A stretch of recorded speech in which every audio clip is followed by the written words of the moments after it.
Tonight, Tidd Family Funeral Home is publicly responding to claims that it accidentally cremated a woman who wanted to be buried alongside her late husband.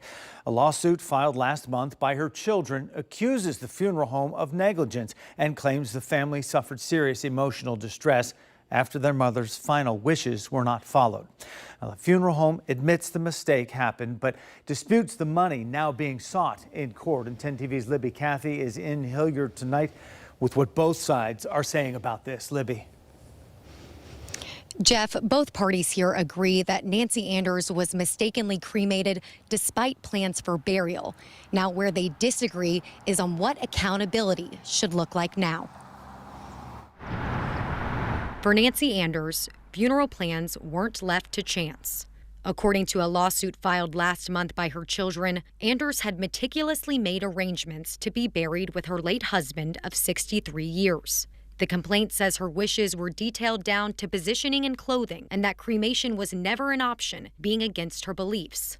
But about a week after she died last May, when her family arrived for a meeting at Tidd Funeral Home to discuss next steps, the complaint says they were told there had been an accident and, quote, Mom was cremated.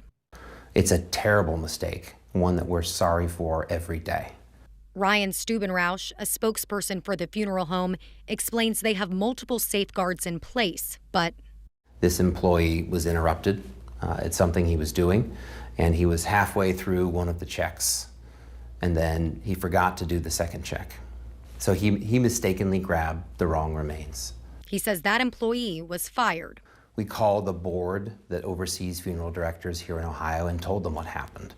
We met with the family, apologized profusely. Of course, we refunded their money, but we know that no apology can make this better.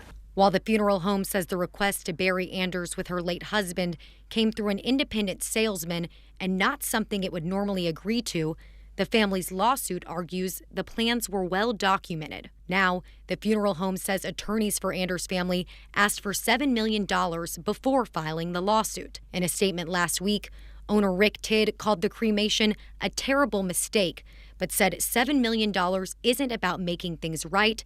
It's a demand that would end a family business more than 30 employees depend on. We recognize that we owe this family something. We've known that since this happened. That's why we apologized. It's why we refunded what they had paid. It's why we did everything we could to help them honor their mother's last wishes. And so we're not saying that's enough. We're just saying that $7 million and bankrupting a family-run business isn't right. I do want to add the Tidd Family Funeral Home says it covered the cost for another funeral home to place Anders' remains with her late husband. Jeff? Libby, this is just a horrible situation all the way around. What about the family? Have you had a chance to speak to them at all? You know, I've spoken to the attorney for that family. He says the children are just not ready to speak at this time. But when it does come to next steps, if this case goes before a jury, or if it goes to trial, rather, a jury will be deciding what extent that this funeral home could be liable. Reporting live in Hilliard, Libby Cathy, 10 TV News.